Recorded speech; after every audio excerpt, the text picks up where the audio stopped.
Good evening, Busch Gardens. We are the Williamsburg Classic Swing Orchestra, and we are thrilled to be here to do our tribute to the years of the Starlight Orchestra here at Busch Gardens. What a great event. 50 years of this park, and with it, so much great entertainment, and we're happy to say for 20 of those 50 years, there was big band music here every day. We're going to continue sharing our music with you now by bringing out our own feature vocals tonight. Miss Chelsea Champ, who's going to sing one of the most recorded songs of all time for you from 1931, Here's All of Me.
The Duke Ellington Orchestra is this band's real hero.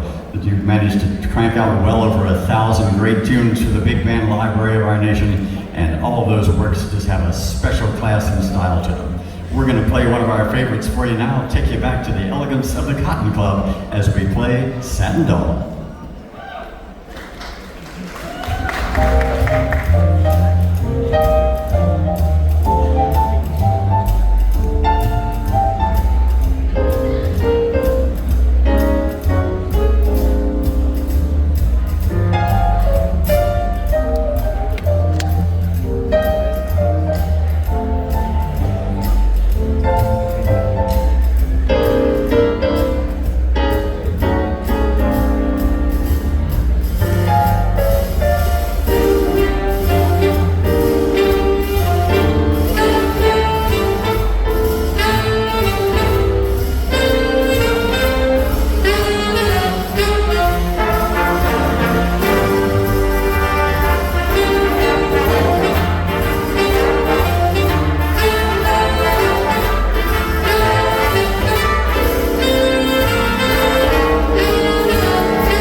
on the trumpet. All right, we are going to bring Chelsea out to sing another great song for you. This one was first sung back in 1937 as a George and Ira Gershwin classic. They can't take that away from me.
His instructions on how to get to his home were very explicit. They started out, take the A train, the express train up to Harlem and Brooklyn. Well, that title turned out to become the title of their signature tune for that orchestra. We're going to share it with you now. Here is Take the A Train.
now that dates back almost 100 years this year itself.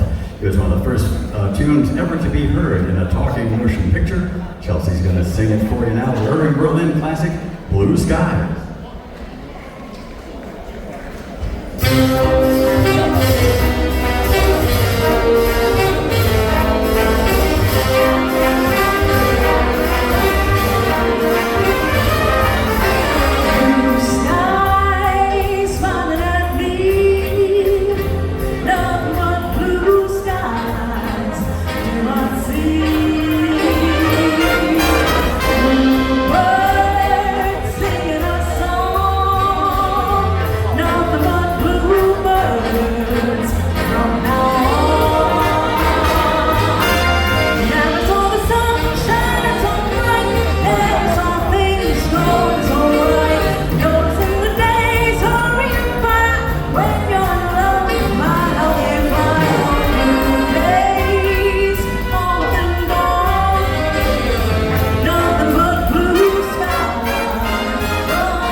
If you all remember the days of the Starlight Orchestra here, it was always done over in San Marco. In fact, it started out there as just a Saturday night attraction all the way back in 1988. And I'm proud to say that three of us on this stage, me and the two Harneys here on the front row, were in that original band.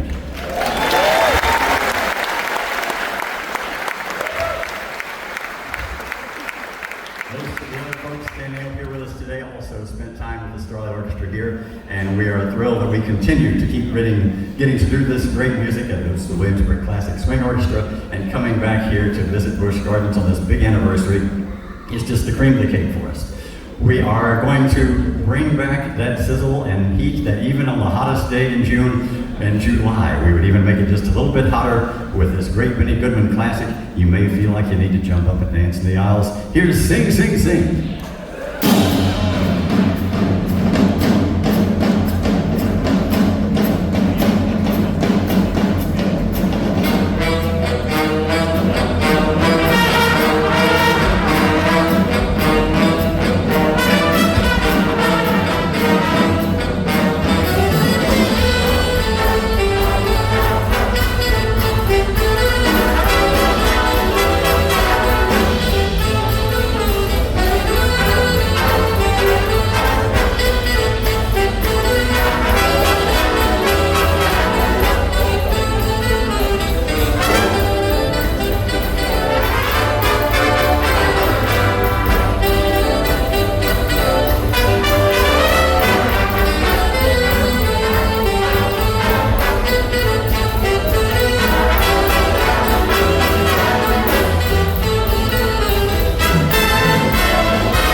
very, very special celebration. It's a real treat for us to be back in the park, and we look forward to being back for the 60th and 75th, and maybe a few times in between. So we leave you now the same way we left you every single day in the days of the Starlight Orchestra with In the Mood.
welcome you all to a very special birthday celebration.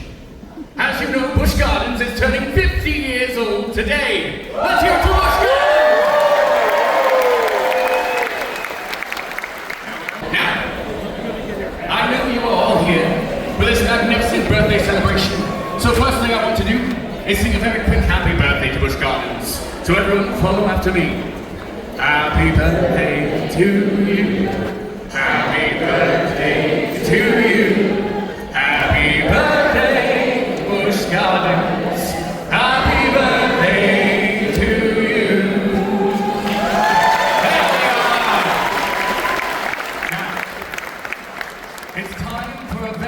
special guest. He's my friend. He's your friend. He's our park president. Give it up for Kevin Lembke.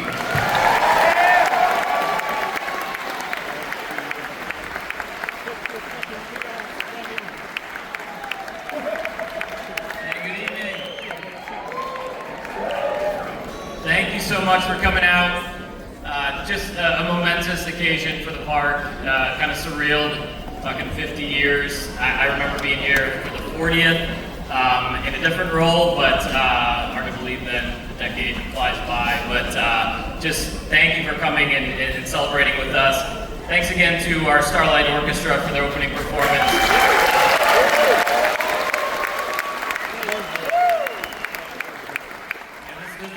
This group is really an iconic part of our history, performing for several years, mainly in Italy. Last year was 2008. But after seeing them again tonight, I'm all for bringing them back.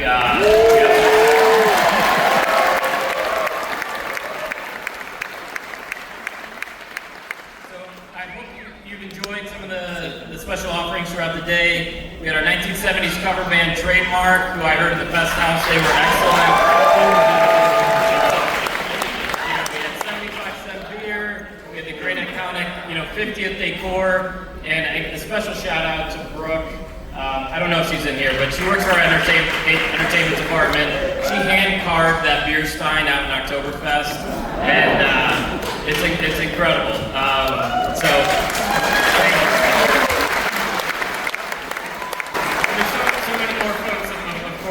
Of course, to thank that go into it, but just an amazing team. Tonight's presentation will look back at the past 5 decades of park history and share a bit of a glimpse of what's to come later this year as well. So with that, let's look at some nostalgia here. I guess just about everybody at one time or another dreams of a trip to Europe, but just how many of us can afford it? I'd like to show you what you can do on this side of the Atlantic for less than $7. I think it was 540.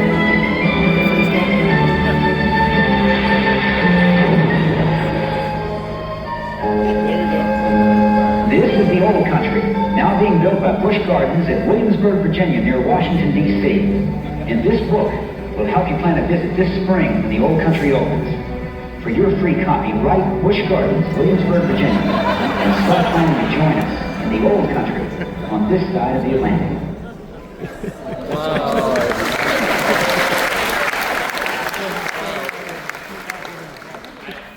I love stuff like that. The nostalgia. YouTube is a great place. Just Google Busch Gardens Williamsburg history, all sorts of stuff like that. But great way to start off the evening. Think about it sold as your opportunity to come to Europe on this side of the Atlantic. I thought was really clever, but and $7. Bring it back. We'll send that request in. But wanted to dive into the park's opening. Wanted to share how the park really came to be. Gussie Busch from the Anheuser-Busch family and Winthrop Rockefeller were the ones who originally met. And the reason for that was Winthrop Rockefeller was the chairman of the board at Colonial Williamsburg. So 3,000 acres of land was purchased from Colonial Williamsburg Foundation in 1969 to develop a brewery, Kings Mill, and Busch Gardens. And interestingly enough, as a condition of the sale, Busch Gardens could not use any early American theme, which is how the European theming came to be. The park was officially announced in June of 1973 and construction began. It opened, as the gentleman said there, as the Old Country, designed around villages celebrating the spirit of European villages from which early American settlers came. And during construction, a workman discovered a 200-year-old brass and steel saber that was thought to be owned by a French engineer officer from the Revolutionary period. The Williamsburg theme park, this one's kind of crazy, I always forget, was one of 3 Busch Gardens then to open in the country. So Tampa was 1959, but any idea of the third one? Texas. Los Angeles. So California, we'll take that. He's the Western Pacific. So this, there we go. So this is the original park map as we opened back in 1975. And thanks to my good friend Pete Dunkley, who is here, I actually have a 24 by 36 copy of this map in my office, which is just an amazing reminder of all the things that we've done.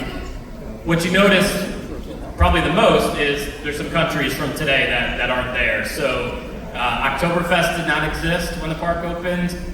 Italy did not, Festa Italia, the whole Pompeii area, everything ended at Rheinfeld.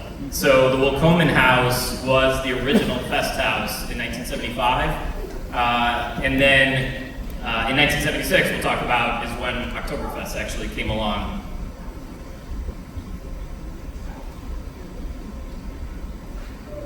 So this is a picture of the dedication ceremony opening May 16th, 1975. You might recognize, some of you probably recognize them all, but August Busch, of course, there in the middle. To the right is Governor Mills Godwin, and then TV personality Ed McMahon.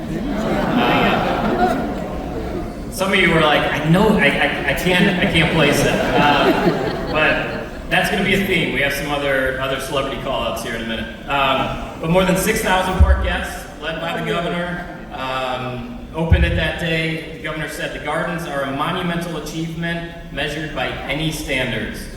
Was anyone in our audience here on opening day? Honestly.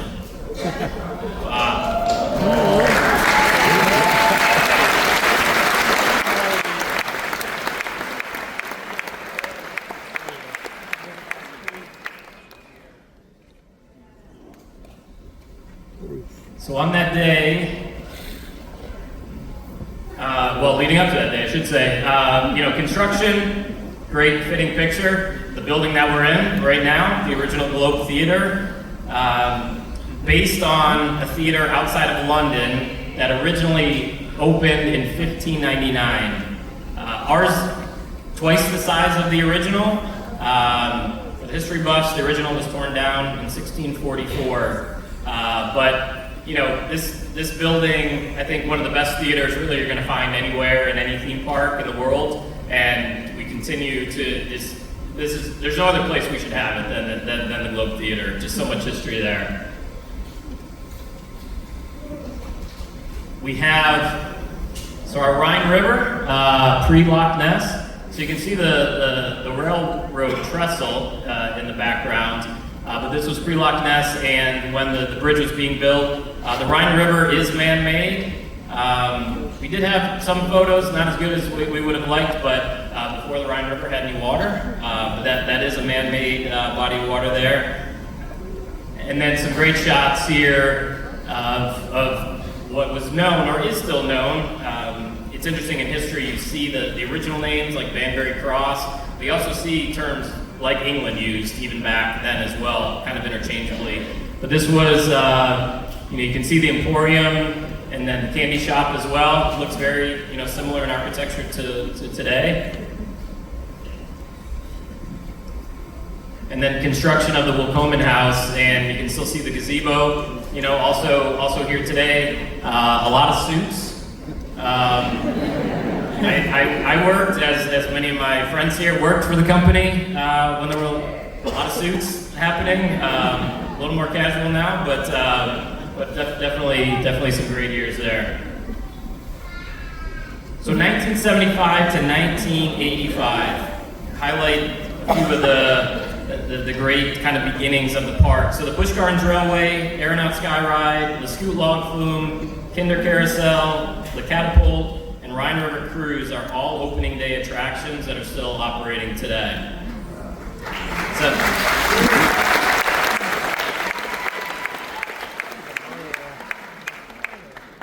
one quick self-indulgent fact. The carousel was manufactured at a place 5 minutes from my childhood home. So that's that's my history. For shout out to Tonawanda, New York, for anyone who's out there. North Tonawanda, technically. Still making carousels today. You can see Le Mans there. Easily one of the most popular attractions we've ever had. I still get asked about that ride, or not asked, but people mention it. Over 25 million races were run on Le Mans Raceway. 49 recreated antique cars that were modeled after a 1913 Stutz Bearcat and molded fiberglass bodies that were built on steel frames out in California. Traveled over nearly 10 million miles in the 31 years before the raceway was closed in 2006. We talked about 1976 Oktoberfest in the Fest House. Quick fact that I learned, Oktoberfest, the celebration, started with the wedding of King Ludwig in 1810. So great tie-in to Dark Castle originally, and then of course still with Dark Coaster. And then the Fest House, as we all know and love, modeled after music halls in Munich, and truly one of the great buildings, really in any theme park. Magic Lantern Puppet Theater, that is now what is Abbey Stone Theater. So opened with shows as Once Upon a Dragon with over 50 puppets, with a master puppeteer when the park first opened. And actually that debuted in '76. Again, now Abbey Stone Theater. 1978 debut of Loch Ness Monster, of course a fan favorite that we brought back and refreshed last year. So many of you were so excited, we were worried, is Loch Ness going away, and people are taking these aero coasters out, but fully committed, of course, to such an iconic attraction. And American Coaster Enthusiasts hosted their first Coaster Con in 1978 here at the park, and they're actually back here this weekend for their annual convention. So welcome.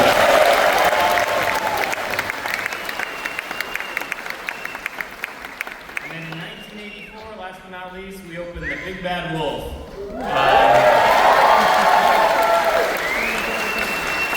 And interesting history there. Many of you might know this, maybe not, but Vincent Price was the celebrity on hand to open the grand opening ceremonies. Unfortunately, the ride had a, we'll just say, malfunction, and did not open on their media day, and Vincent Price unfortunately could not ride. So they got in the cars, took a bunch of photos, did photo ops, but unfortunately it took several weeks to get the ride going. So we are, as we open a new coaster this weekend. So far so good today. But this is a photo from opening day of the Fest House in 1976. You can see the paintings, which we just updated not too long ago, just refreshed them, but same iconic look that it has today. You notice the windows, and just an iconic attraction for us. And then a quick look here, the Big Bad Wolf, or Loch Ness Monster, sorry.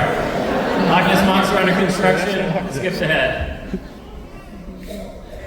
And there's the Big Bad Wolf, pre-opening. That iconic turn is still there, to some degree, different iteration, but always a fan favorite. So 1985 to 1995. 1986, the Enchanted Laboratory of Nostramos the Magnificent debuted in what is now known as Castle O'Sullivan. That's another one that I seem to hear quite a bit, and was a big hit with the guests. 1987, we expanded with the addition of Festa Italia. So rides such as Gladiator's Gauntlet, Turkish Delight, and Sea Dragon were among the popular attractions. So Sea Dragon and Gladiator's Gauntlet, obviously not here anymore, replaced with trade winds and other rides, but Festa, amazing addition to the park, and then 1988 Roman Rapids. Questor.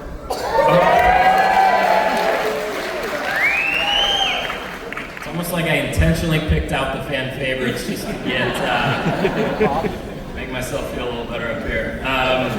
So Questor opened in 1990. We all followed Alwyn on his quest for the Crystal of Zed. How many in here were part of that attraction? Probably quite a bit, right? Yeah. That's great. And Questor was later renamed King Arthur's Challenge, Corkscrew Hill, Europe in the Air. Which one was that for?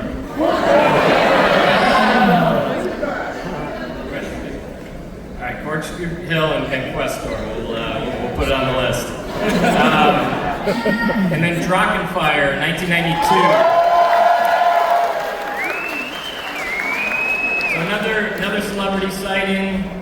Anybody? Dana Carvey. Yes. Dana Carvey, dedication ceremony. Also did not run when he was there. That's a true story. And he offered to do stand-up to fill in time. And then that ride would close in 1998, and he dismantled a few years later. 1994, Land of the Dragons opened. Great addition. And then this stretch was also marked by great shows.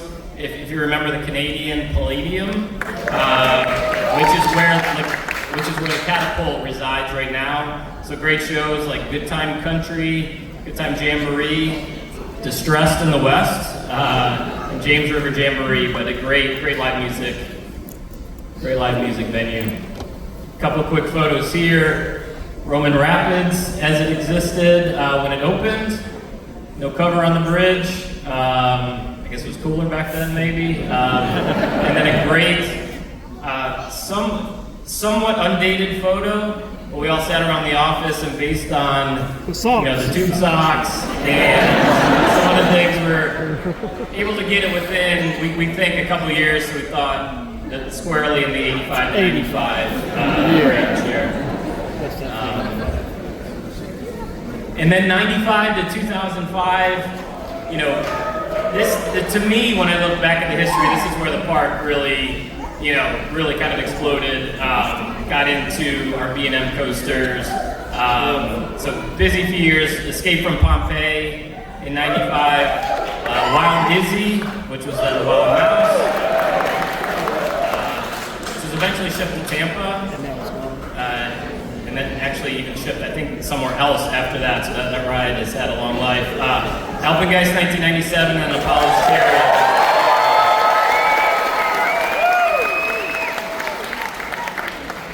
American Jukebox debuted 1998, and we brought that back in 2023. Just a phenomenal show, just such great talent, and look forward to bringing that back, debuting again next month. So this is Alpengeist, just as it was going in. Hard to picture that before Alpengeist was there, but. Just obviously a major expansion for the park. Still a great ride today. And then the construction of Ireland. So Ireland came after Ready Fair era and other concepts there, but major expansion back in 2001. But yeah, just a huge time for growth in this stretch. And then a little bit more in, you would say, somewhat modern time. 2005, Curse of Dark Castle.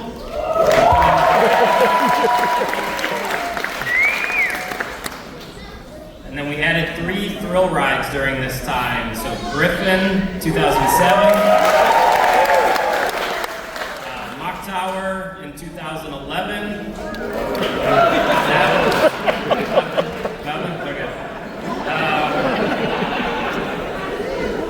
And then Verbolten in 2012.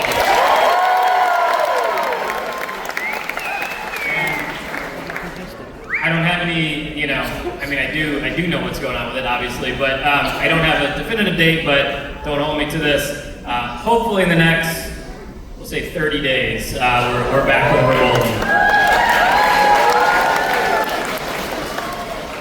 Hope I don't regret saying that.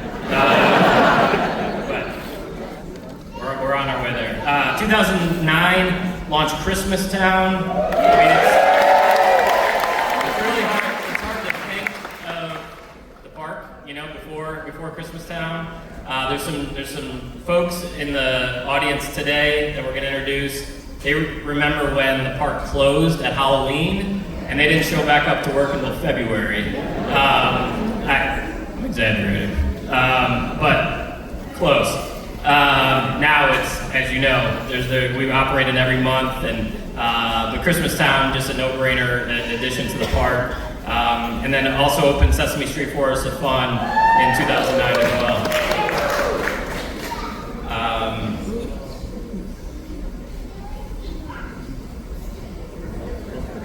There's Griffin going in. Bittersweet, I know, for some folks, because it was on the Le Mans site, but Griffin, no doubt, a fantastic addition. And then another thing that I do be remiss to say, during this time, Celtic Fire premiered on the Abbey Stone stage.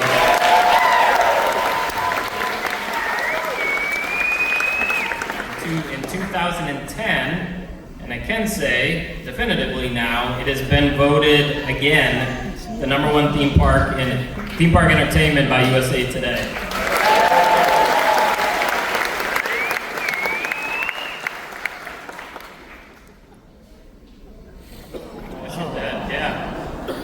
There's the ribbon cutting ceremony for Sesame back in 2009. A great addition to the park. Now, kind of really modern times. Obviously, a lot of events. These were times where Beer Fest, Mardi Gras, really expansion of food and wine. In the last decade, we have added Tempesto, Invader, Finnegan's Flyer, Pantheon, Dark Coaster, relaunched Loch Ness, and now, of course, Big Bad Wolf's The Wolf's Revenge.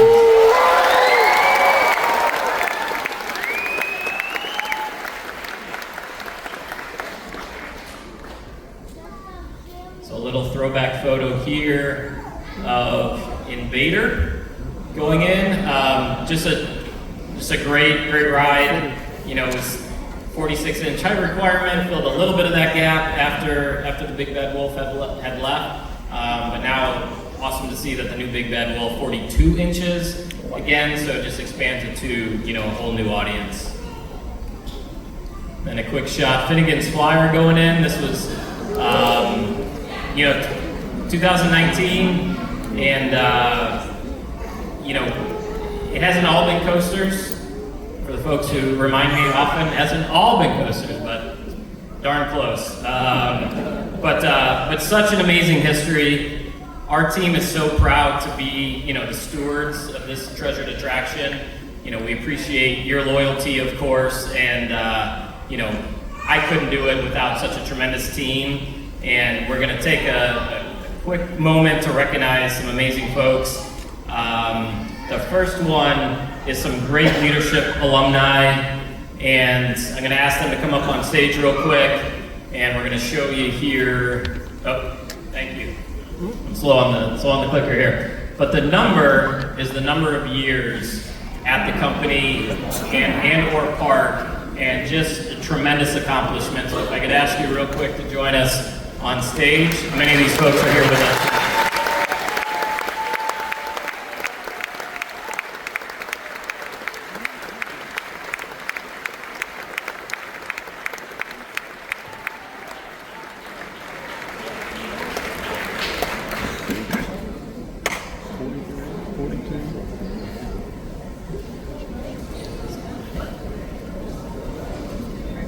Come on up and you go right in front here.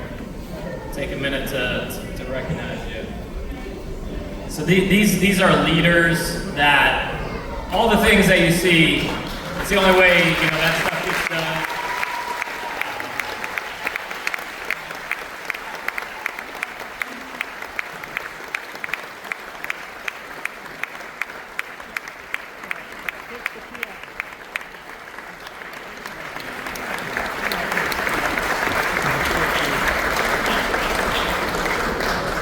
Just a tremendous group and so many familiar faces that in some cases I haven't seen in years, but just an honor for them to be here. We'll do a quick photo op with everybody here.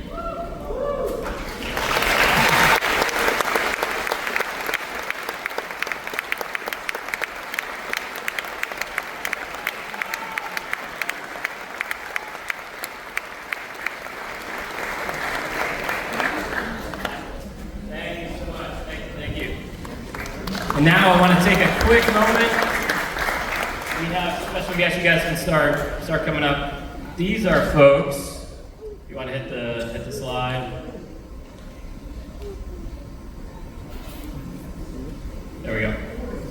These are folks who still work here today, that are just tremendous, tremendous years of service, loyalty and passion.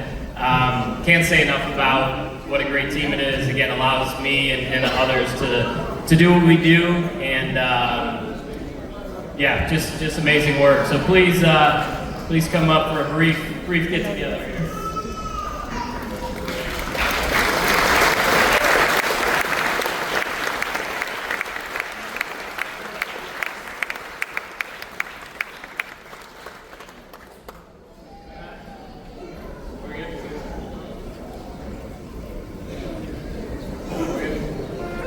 All right, we're going to group gather them after.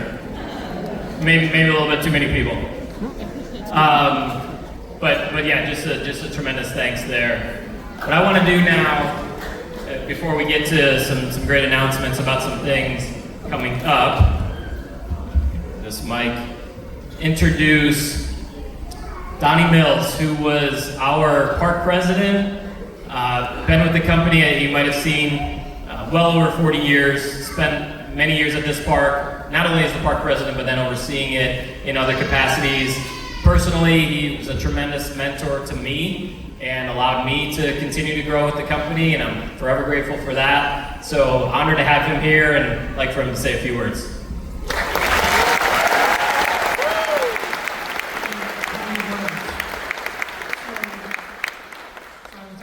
Some remarks about my early experiences here in Williamsburg. So 25 years ago, I was working at SeaWorld San Diego. I got a call that said, "Are you willing to move to Williamsburg?" And I jumped at the opportunity. So I moved across the country, and a year later, I was most fortunate. I became park president.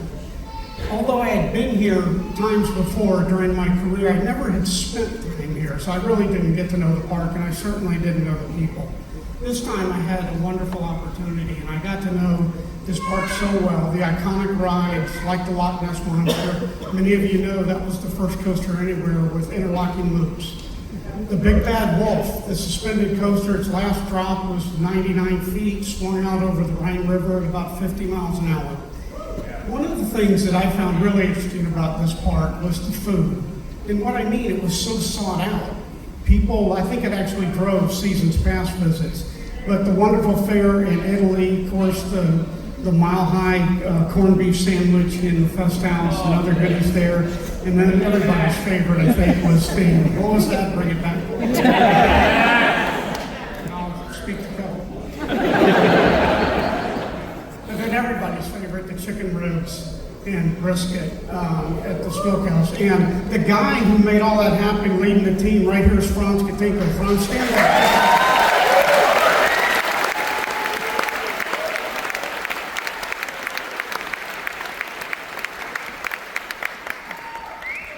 Franz will never sit in the front row again. I'm sorry. So, and then beyond that, there were great shows, and there were many to pick from. My favorite, and I think you'll remember, was Irish Thunder back in the day. And then wonderful events, like the Halloween event, subsequently Christmas Town. So a lot of good things. But the thing that really got me excited, that I was so glad I had the opportunity to work here, was to work with the team. And what I found was an incredibly talented and passionate team. So I want to leave you with this. I came across a saying that I think fits here, and the saying is this: poetry makes the world tolerable, but engineering put a man on the moon. Busch Gardens poetry is this beautiful backdrop that this world-class park has been nestled into. The second piece of the poetry is all of you. There wouldn't be a Busch Gardens without all of you in this family-friendly environment. So thank you so much for supporting us.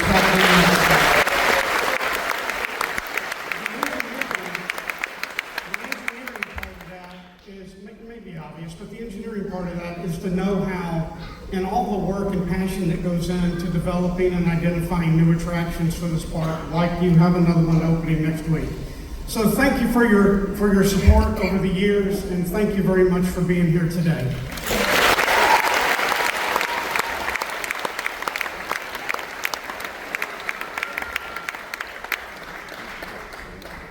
All right, couple quick things about what's happening the rest of this year that we want to share with you. So we can officially say that for the 35th straight year, we've been named the world's most beautiful theme park.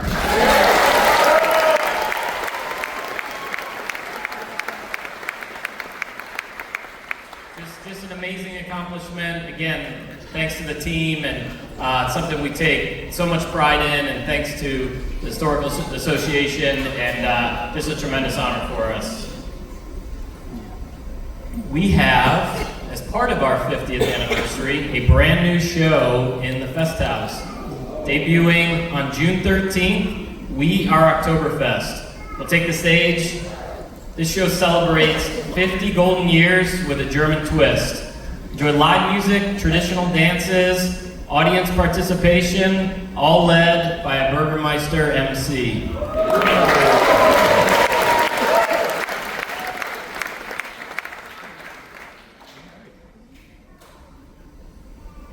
We have, yes, remember early ride time. Yes, today, and I'm just triple checking. Okay,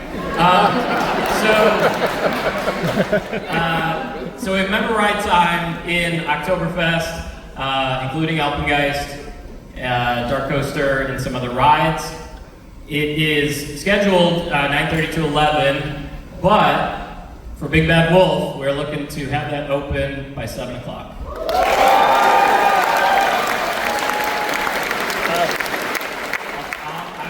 I will talk fast.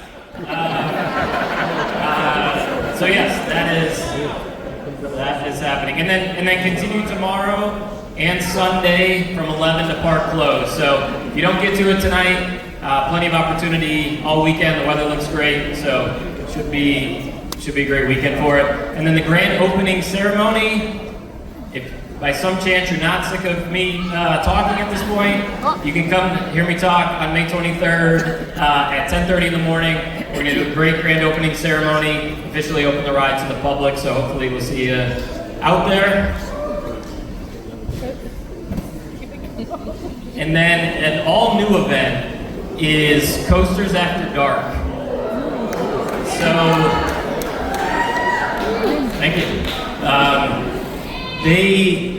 We get a lot of requests, night rides, and which is definitely a special time. So this date specifically, and we hope to do more, but this date specifically is on a full moon, and just a perfect backdrop for rides on the Big Bad Wolf. So look for details for that. Coming on our website, should see an announcement first thing next week, but Coasters After Dark debuting, going to be a great event. And then we can't forget our friends over at Water Country, grand opening ceremony, also on May 23rd. Be a little bit later, but High Tide Harbor, which is just a fantastic water play area, probably the largest structure really at the park.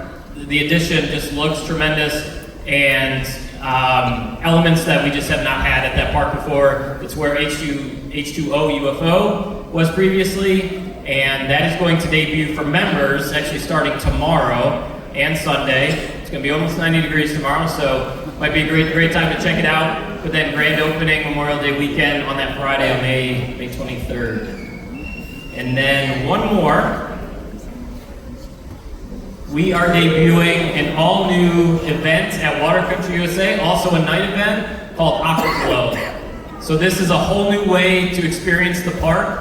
The park will actually be open at night for the first time really in its history.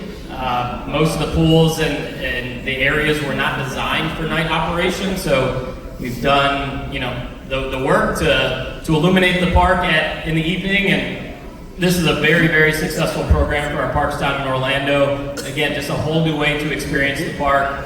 and this will be debuting later in June, so keep an eye out for Aquaglow. And then don't forget, end of night tonight, fireworks finale at 9 p.m. We have the beer, we got all the great stuff going on for 50th, we got a gift for you as you head out, but all I want to leave you with is a sincere thank you, for your loyalty, your dedication to the park. That's why we're here, that's why we do what we do, and we appreciate all the feedback, good or bad. That's how we learn, that's how we make things better and hear what you guys want to see, so always love to hear it. And if you see me on the park, say hello, please, and just thank you for being here and have a wonderful evening.